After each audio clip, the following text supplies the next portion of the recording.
Bismillahirrahmanirrahim. Assalamualaikum warahmatullahi wabarakatuh. Innal hamdalillah wassalatu wassalamu ala Rasulillah wa ala alihi wa sahbihi wa mawala wala khawla wala quwwata illa billah, amma ba'd. Hadirin jamaah salat zuhur yang dimuliakan Allah, hampir setiap orang pasti pernah berbohong ataupun dibohongi. Banyak orang pada masa sekarang ini yang menganggap bahwa bohong adalah suatu hal yang sepele, suatu hal yang lumrah dan wajar untuk dilakukan. Maka kita temukan betapa marak dan ramainya kebohongan yang beredar di masyarakat, baik itu dalam dunia nyata maupun dunia maya, di media sosial maupun dalam pergaulan sehari-hari. Saking begitu banyaknya kebohongan yang tersebar, sampai kita sulit untuk mendeteksi mana yang benar dan mana yang salah. Sebab kebohongan yang sudah menyebar bisa jadi kemudian dianggap sebagai suatu kebenaran.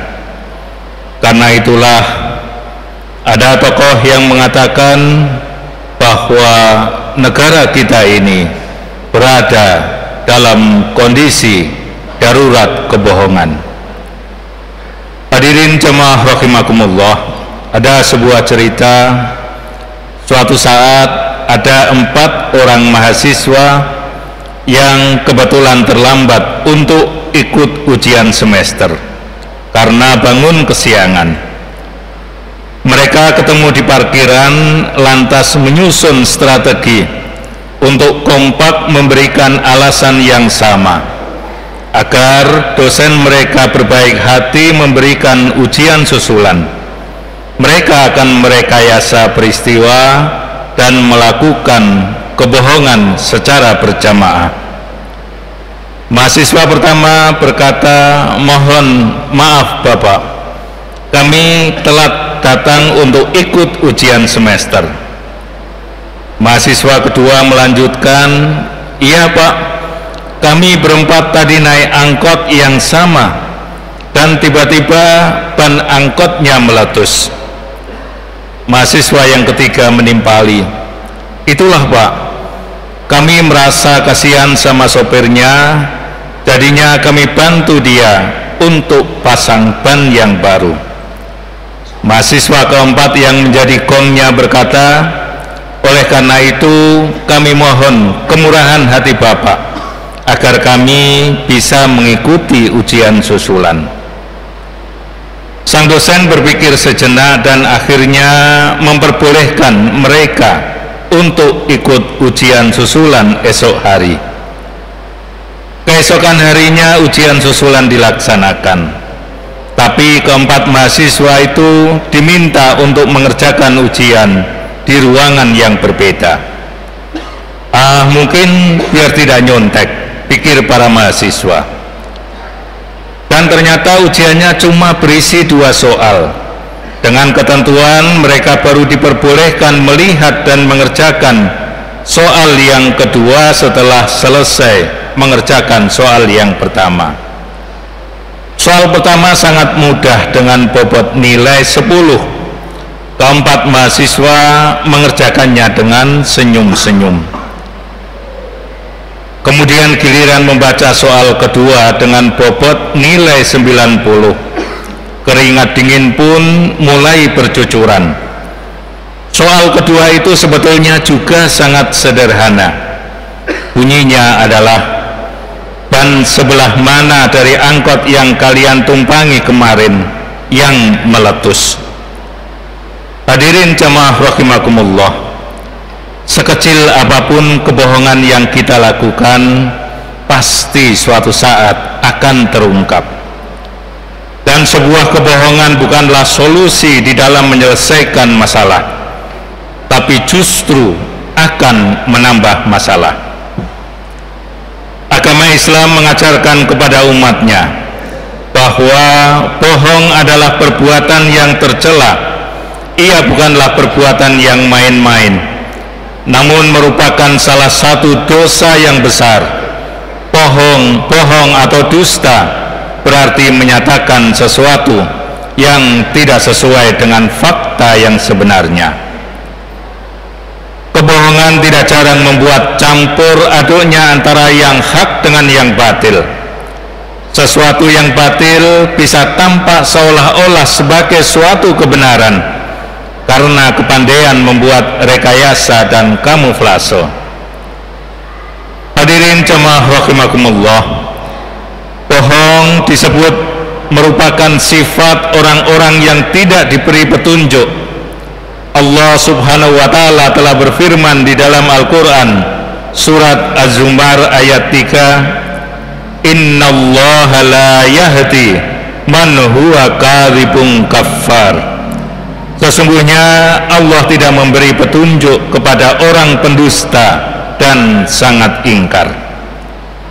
Kemudian di dalam Al-Quran surat Ali Imran ayat 61 dinyatakan, Fanaja'al la'natallah alal kadhibin. Maka laknat Allah atas orang-orang yang berdusta. Hadirin jemaah rahimakumullah, banyak manusia yang belum menyadari bahwa berbohong merupakan salah satu dosa besar yang akan dengan mudah menyeret manusia ke dalam api neraka. Terlebih jika seseorang itu berbohong dan kebohongannya itu merugikan banyak orang. Seseorang yang suka berbohong tidak lagi mendapat predikat sebagai mukmin yang sempurna. Bahkan dia termasuk golongan orang yang munafik, di mana dikatakan dalam hadis tentang ciri-ciri orang yang munafik yang kesemuanya bermuara pada sifat dusta, yakni dusta dalam perkataannya, idza hadatsa kadzaba, dusta dalam janjinya, wa idza wa'ada akhlafa, dan dusta dengan amanahnya, wa idza tumina khana. Kebohongan merupakan induk dari berbagai macam perkara yang buruk.